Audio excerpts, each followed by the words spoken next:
আগে বললাম মিলাদ কিয়াম কোরআন হাদিসে নাই। কেউ শুনছেন না? আমার বক্তব্য শুনেননি আপনারা? তাদের মাঠে দাঁড়াইয়া, তাদের ময়দানে দাঁড়াইয়া আমি বলেছি মিলাদ কিয়াম কোরআন হাদিসে নাই। মিলাদ মাহফিল নিয়ে, জুমার বক্তব্য নিয়ে যখন কেউ হাসাহাসি করবে, তার মানে আমার নবীর দ্বীনের হুরমতটা আমি নষ্ট করে দিয়েছি। দ্বীনের হুরমতটা আমি নষ্ট করে দিয়েছি। আমার নবীর দ্বীনের একটা গাঁট আছে, হুরমত আছে, প্রেস্টিজ আছে, স্ট্যান্ডার্ড আছে। আমার মাধ্যমে সেটা রক্ষা হতে হবে। আমার চাল চলন, আমার বক্তব্যের প্রেজেন্টেশন, আমার পোশাক। আমি কেন কথাগুলা বলছি মনে রাখবেন, আমি যখন এই জায়গার মধ্যে এসে আপনাকে কথা বলবো, আমার বক্তব্যের একটা বিষয় লাগবে, বক্তব্যের একটা বিষয় লাগবে।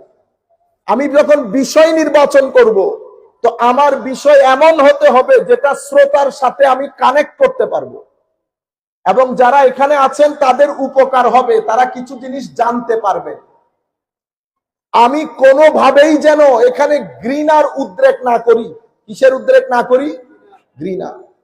আমি যদি ঘৃণার চাষাবাদ করি, ঘৃণার উদ্রেক করি, মানুষের মধ্যে ক্ষোভের জন্ম দেই, রাজনৈতিক বক্তব্যের মতো ঠিক কিনা বলে মানুষের ইমোশনকে ঘামিয়ে তুলি, এটা কোনোভাবেই শেষ বিকালে আমার নবীর দ্বীনের জন্য সুফল বয়ে আনবে।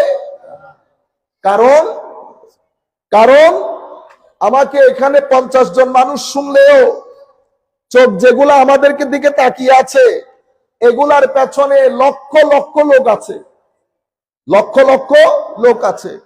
কেউ পছন্দ করে আপনাকে, কেউ পছন্দ করে না। কেউ দ্বীন বিশ্বাস করে, কেউ দ্বীন বিশ্বাস করে না। সুতরাং আমাকে অনেক অনেক অনেক সচেতন হতে হবে। বর্তমান সময়ে দ্বীন প্রেজেন্ট করা, দ্বীন মানুষের সম্মুখে তুলে ধরা, এটা সবচেয়ে কঠিন কাজ, কিন্তু এটা আবার সবচেয়ে সহজ কাজ। সবচেয়ে কখন সহজ? যখন এই আমি এতক্ষণ যে কথাগুলা বলেছি, এটা যদি আপনার খুলির ভিতরে না থাকে, তাইলে এর চেয়ে সহজ কাজ পৃথিবীতে কোনো ইনভেস্টমেন্ট নাই, কোনো বই পড়ানি নাই, কোনো স্ট্রাগল নাই। শুধু কি করা? ঘোরা।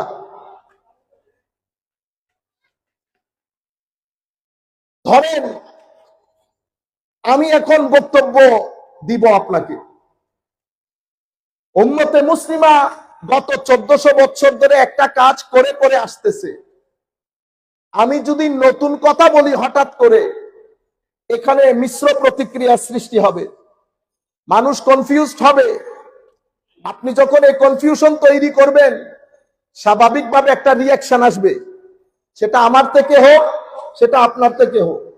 রিয়াকশন যখন আসবে, আপনি অ্যাকশন, আমি রিয়াকশন, আপনি অ্যাকশন, আমি রিয়াকশন। অ্যাকশন যিনি দিচ্ছেন উনি 10%, রিয়াকশন যিনি দিচ্ছেন উনি 30%।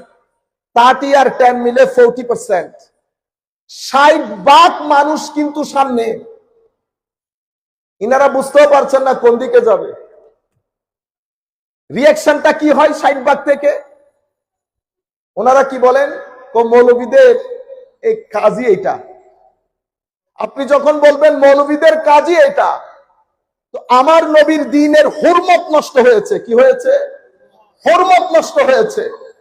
হুরমত কে নষ্ট করলো? আমি নষ্ট করলাম।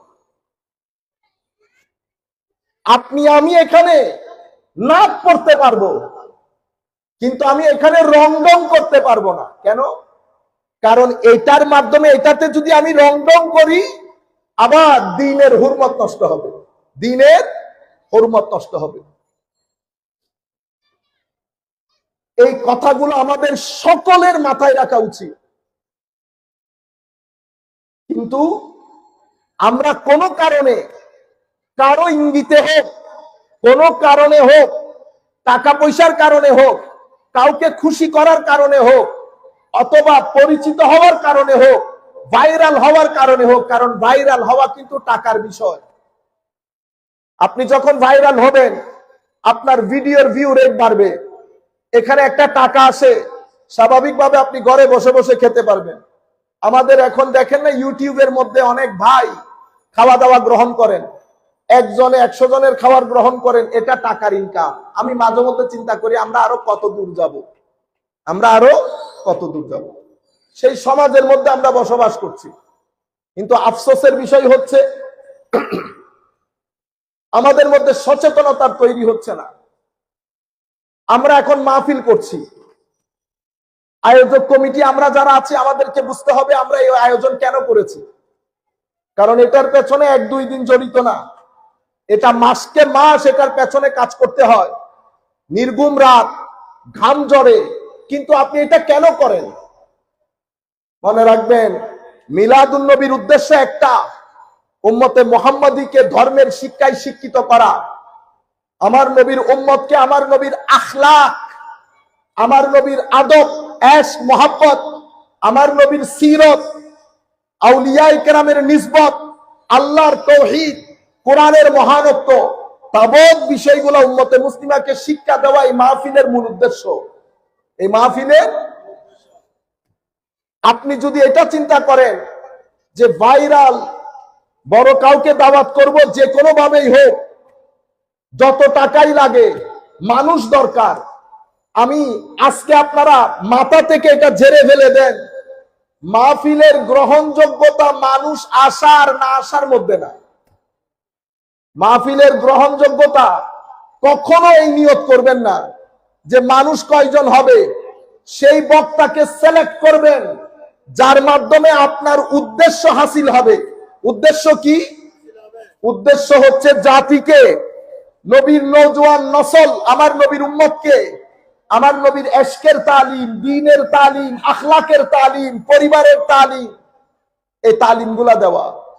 বলেন তো দেখি, গত 20 বছরে যত মাহফিলে আপনারা বসেছেন, ম্যাক্সিমাম মাহফিলের বক্তব্যের সাথে আপনার জীবনের কোনো সম্পর্ক আছে? নাই। আপনি জানেনও না নামাজের মধ্যে হাত তোলা ফরজ, সুন্নত না ওয়াজিব। তাহলে এটা দার্সগাহ, এটা একটা ইউনিভার্সিটির মতো, কলেজের মতো। এখানে স্টুডেন্ট এসছে, লেকচারার এসে লেকচার দিবেন, লেকচারার এসে লেকচার দিবেন। কলেজের ক্লাসে, ইউনিভার্সিটির ক্লাসে কি শিক্ষক হাসাহাসি করে? কোন কলেজের শিক্ষক কি গান করে? করেছে? হেই, তুই, তাই, এগুলা করে?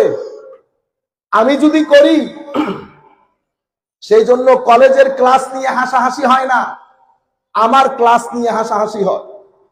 আমার ক্লাস নিয়ে যদি হাসাহাসি হয়, এটার মাধ্যমে আমার ইজ্জত যাবে না, আমার নবীর দ্বীনের হুরমত ভুলন্টিত হবে।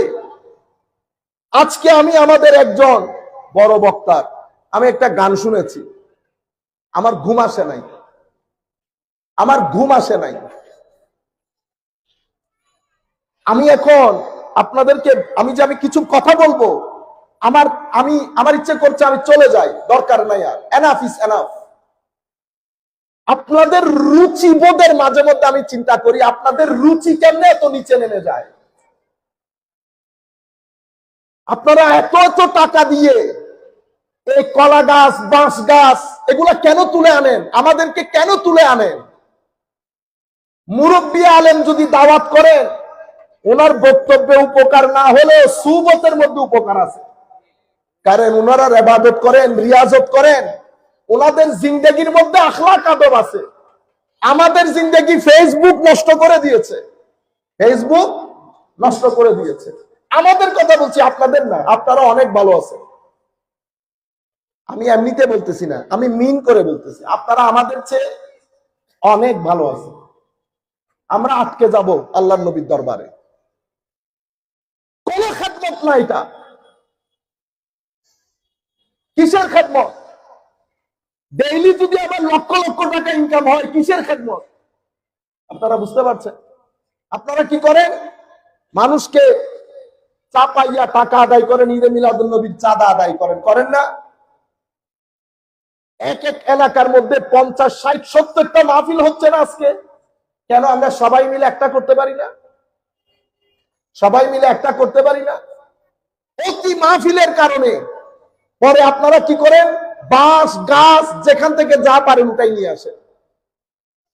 কারণ এখানে কোয়ালিটি বক্তার সংখ্যা তো কম, ম্যাক্সিমাম তো আমার মতো, ম্যাক্সিমাম আমার মতো বাঁশ গাছ তুলে আনা ছাড়া উপায় নাই। এলাকার মধ্যে যদি 30টা মাহফিল একসাথে হয়,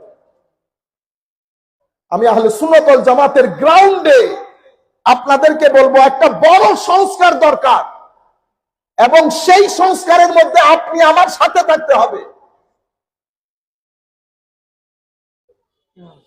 যার যা মন চায়, একজন একটা মারে, আরেকজন আরেকটা মারে, এগুলা যারা করতেছে এগুলা মেইন প্লেয়ারের মধ্যে এক্সট্রা প্লেয়ারের লিস্টেও নাম নাই।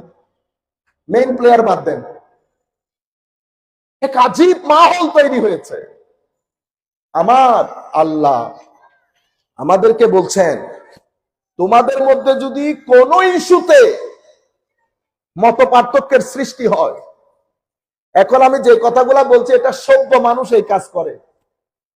সভ্য মানুষ এই কাজ করে মানে কি? সভ্যের বাইরে বুঝতে পারতেছেন, আমি শব্দগুলো এখানে ইউজ করতে চাচ্ছি না, এটা পবিত্র জায়গা। সভ্যের শুরুতে একটা অ লাগাইলে ঘটনা যেটা হবে আর কি।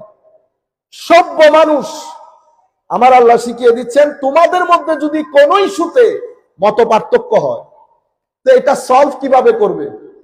মাহফিলে হুঙ্কার দিয়ে, আসো ডিবেট, এরকম করে না।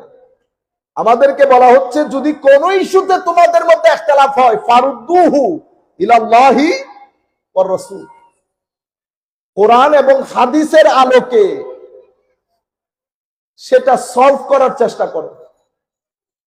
কোরআন হাদিসের দিকে আমি গেলে আমি পাবো কোনো কিছু? আমি পাবো না। আমাকে ধারস্থ হইতে হবে উলামায়ে কেরামে, আইম্মায়ে কেরাম। কিরকম উলামা? যাদেরকে আমার আল্লাহ এলমে দ্বীনের গভীর এলমের খায়রাত দান করেছে। আপনার আশেপাশে যদি না থাকে, পাশের দেশে যান। বর্তমানে তো পাশের দেশে যেতে হচ্ছে না, আপনি যেই কোনো দেশের আলেমের সাথে কানেক্টেড হতে পারতেছে, বড় আলেমে দ্বীন। সেই বিষয়ে যদি উলামায়ে কেরামের মধ্যে ইখতিলাফ থাকে, তাইলে আপনি ফ্লেক্সিবল হয়ে গেছেন। আপনার কাছে অপশন থাকে, এই রাস্তায়ও যেতে পারবো, এই রাস্তায়ও যেতে পারবো। মারামারির কোনো দরকার